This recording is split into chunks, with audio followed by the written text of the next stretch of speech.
Hello students, I am back with your second part of the lesson, The Aged Mother. I am Chavi, English mistress in Government Middle School Balnakalang, Block Murinda, District Rupnagar. Today we will do the second part of the story and chapter number 3, The Aged Mother. So, do you remember the first part of the story? Tell me, do you remember?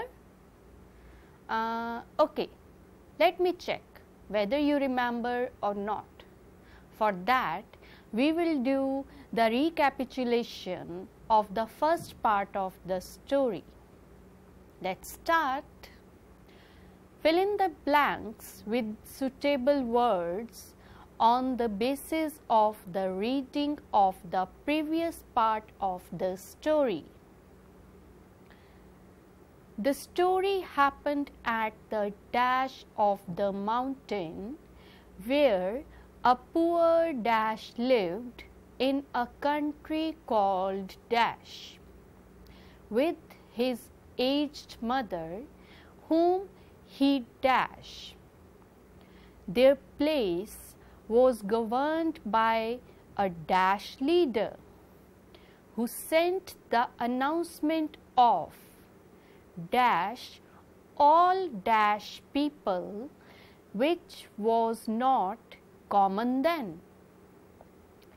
When the poor farmer dashed the decree, he felt dash in his heart for his aged mother. Just as his labor ended, he prepared food from a portion of dash rice, covered it in a cloth, and dashed around his neck with a pot filled with dash water. He then carried his mother on his dash and started walking towards the summit of dash, the mountain of the dash of aged. On their way to the top, the helpless mother noticed the dash path and thought that her son didn't dash the paths and might pass through dash. So she reached for dash and dashed them to pieces. So this is the first part of your story, The Aged Mother. What did you understand from this? Nothing or confused? Okay, so you will have to fill up these blanks to understand it completely. You do it by yourself. Let me help you. The story happened at the foot of the mountain where a poor farmer lived in a country called Shining with his aged mother, whom he loved. Their place was governed by a despotic leader who sent the announcement of killing all aged people, which was not common then. When the poor farmer heard the decree, he felt sorrow in his heart for his aged mother. Just as his labor ended, he prepared food from a portion of unwhitened rice, covered it in a cloth, and swung around his neck with a pot filled with cool water.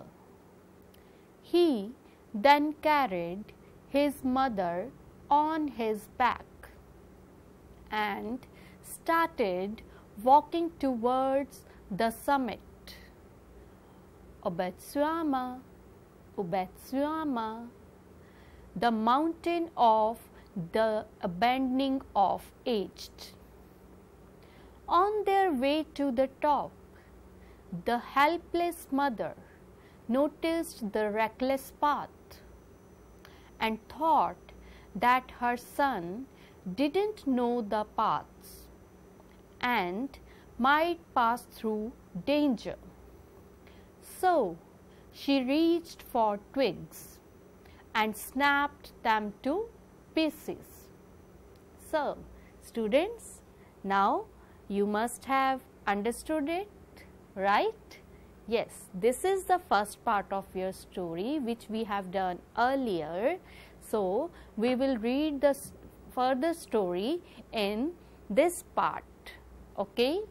But before reading the second part of the story, note down some of the difficult words and their meanings you are going to read in the chapter. Learning new words and their meanings in the given context. First, dropped, dropped, which means threw, threw. When we throw something, it is called dropped.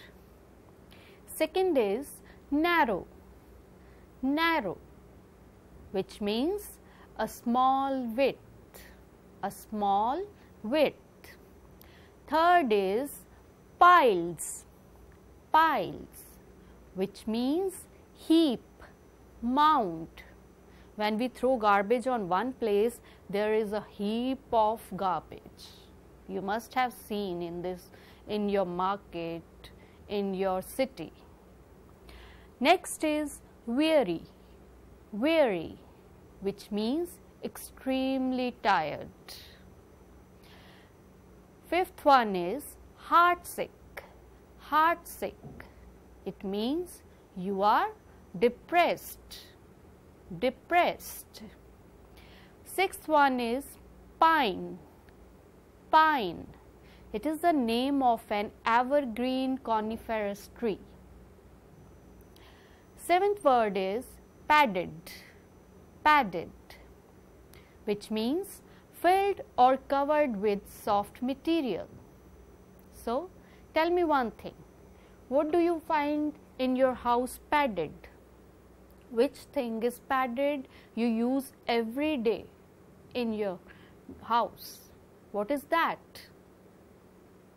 Do you remember? Your pillows, you need to, when you have to sleep, pillows, those are filled with soft materials. It means those are padded. Eighth one is stooping, stooping, which means bent, bent. Ninth one is trembling, trembling, which means shivering, shaking. When you shiver, when you are in fear. Last one is dine, dine. It is an old word that was used in the Old English for the word yours. In the Old English, the word yours is written as thine. Okay, so these were the difficult words you are going to read in your context. Next one is familiar, familiar, which means known, known. When you meet someone, you try to recognize them. You say, you know him, you know him, you know her. It means they are familiar to you. Next one is shriveled, shriveled. You must have seen your grandparents. Their skin is wrinkled. That means their skin is shriveled. 13th is honorable, honorable, which means respectable, respectable. 14th is walled, walled, which means enclosed within walls, enclosed within walls.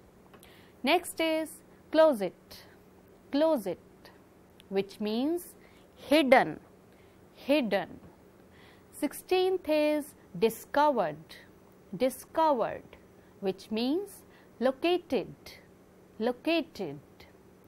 17th is blaze, blaze, which means bright flame.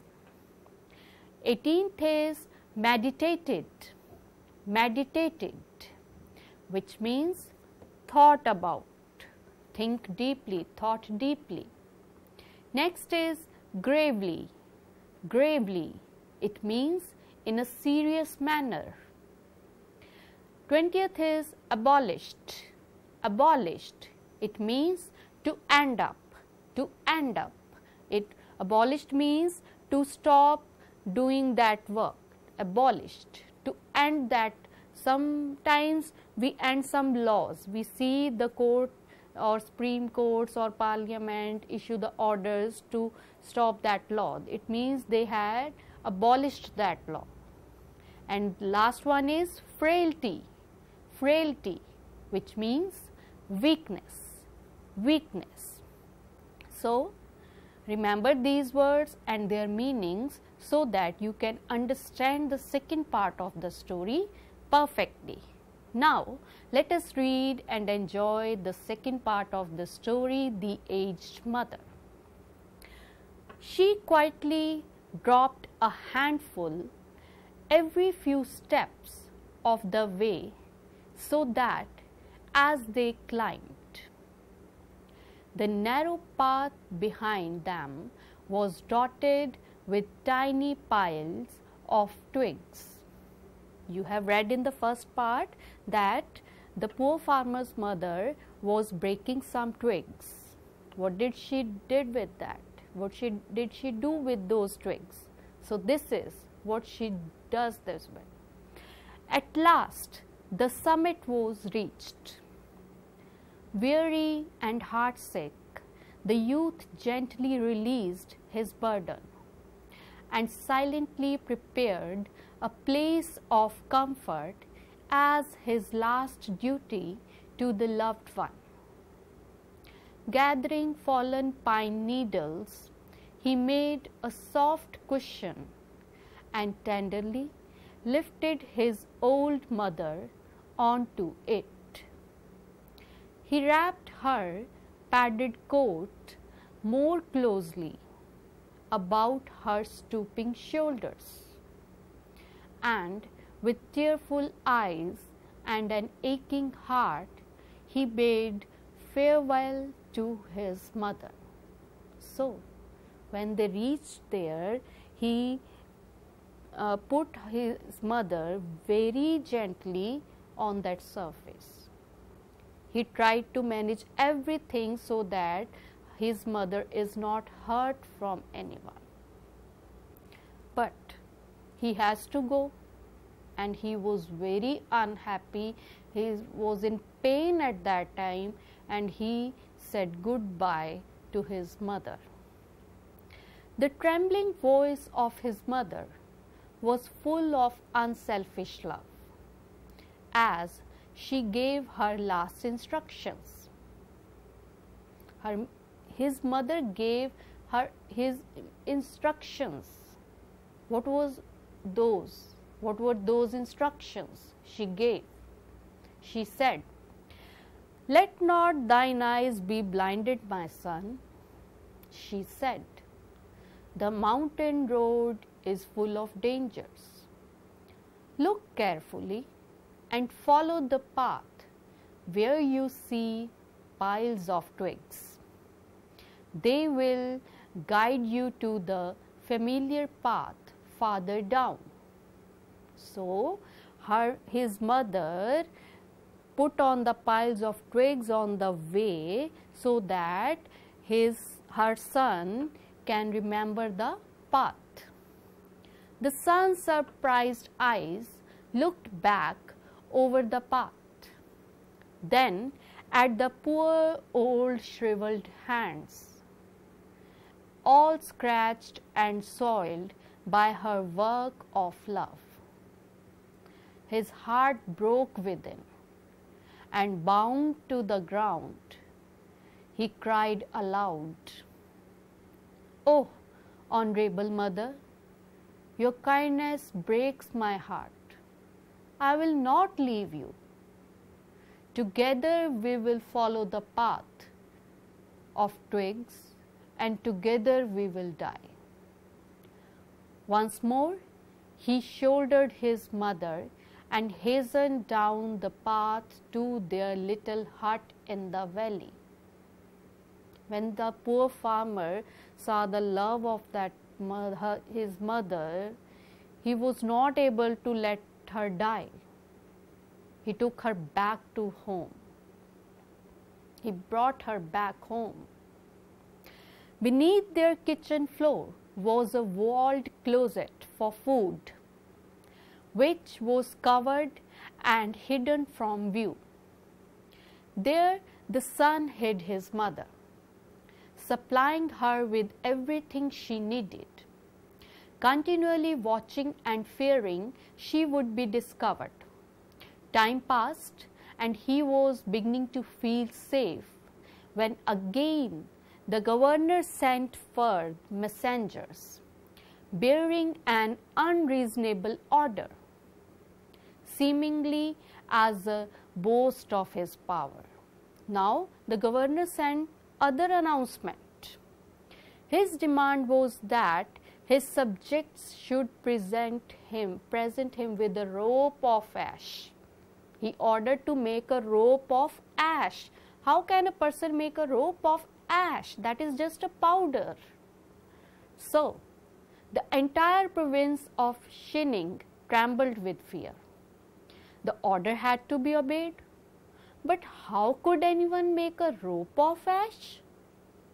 One night, in great distress, the son whispered to the news to his hidden mother.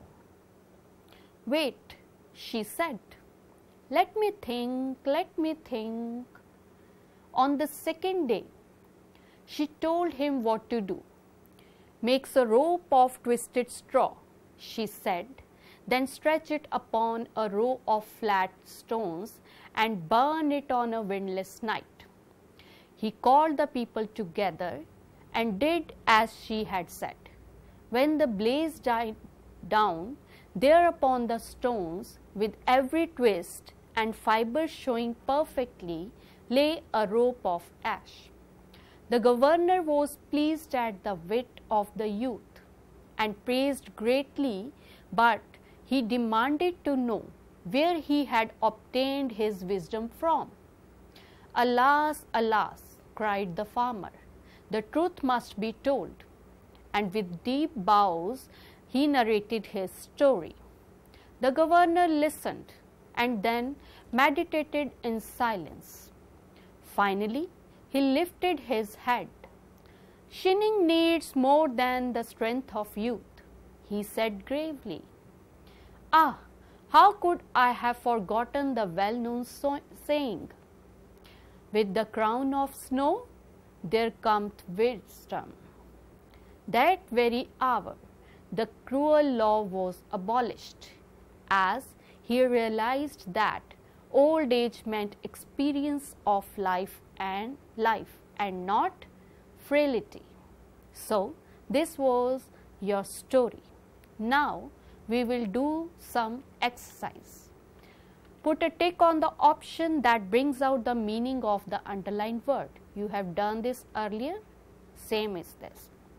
First is, you stretched forth her hand and snapped the twigs from bushes. Options are broke, pulled. Second, his demand was that his subjects should present him with a rope of ash. And the options are studies, people. Now, She stretched forth her hand and snapped the twigs from bushes. Underlined word snapped means broke. In the second one, his demand was that his subjects should present him with a rope of ash. Underlined word subjects means people. Third, that very hour the cruel law was abolished, and the options are came to an end, destroyed. Fourth, he realized that old age meant experience of life and not frailty. Options are strength and physical weakness. Let us check their answers. That very hour the cruel law was abolished. Abolished means came to an end. Fourth, he realized that old age meant experience of life and not frailty, and the frailty means physical weakness. Now, some of the questions related to the second part of the chapter. What did the mother drop along the way? What did she drop? Tiny piles of twigs, piles of leaves, or piles of fruits? Second, what was the advice given by the farmer's mother for the safe return of her son? What did she advise? To be careful of wild elephants, to follow the path where he saw piles of twigs, not to follow the path where he saw piles of twigs. Let us check the answers. What did the mother drop along the way? Yes, tiny piles of twigs. What was the advice given by the farmer's mother for the safe return of her son? To follow the path where he saw piles of twigs. Next, where did the farmer hide his mother? Where did he hide his mother? Beneath the bedroom floor, beneath the kitchen floor, at relatives' home. Next, when did the governor realize his mistake? When he came to know that the idea was given by the farmer's mother? When he came to know that the idea was given by the farmer? When he came to know that the old lady was alive? And the answers are, where did the farmer hide his mother? Beneath the kitchen floor. When did the governor realize his mistake? When he came to know that the idea was given by the farmer's mother, he realized his mistake and abolished the law. Now, identify the underlined characters. You have to check for whom the pronouns is used. She quietly dropped some twigs on the way. Together we will follow the path. Together we will die. He listened and meditated in silence. Let us check the answers. She quietly dropped some twigs on the way. Who dropped some twigs on the way? The farmer's mother. So, she is used for the farmer's mother. Together we will follow the path and together we will die. So, we is used for the poor farmer and his mother. He listened and meditated in silence. Who listened and meditated in silence? Yes, the governor or the despotic leader. So, this was your chapter, The Aged Mother. Now, for the home assignment, write in your own words a story using the following words and phrases. Here, some words and phrases are given. You have to create a story using these. So, words and phrases are: first, felt scared. Second, heard the sound in the cupboard. Third, thought it must be a thief. Next, lay still. Fifth, could hardly breathe. Sixth, felt somebody touched my feet. Next, shouted with fear. Next, parents came and switched on the light. And the last, saw a rat. So, use these words and phrases and create a beautiful story and get it checked from your teacher. So, I hope you have enjoyed the aged mother story very much, and you must have realized mothers are the heart of our life. We are nothing without them. So, this chapter was prepared and presented by Chavi English Mistress in Government Middle School, Balna Kala, Block Morinda, District Nagar. Thank you. This is an initiative taken by the Department of School Education, Punjab. Thanks. Enjoy it.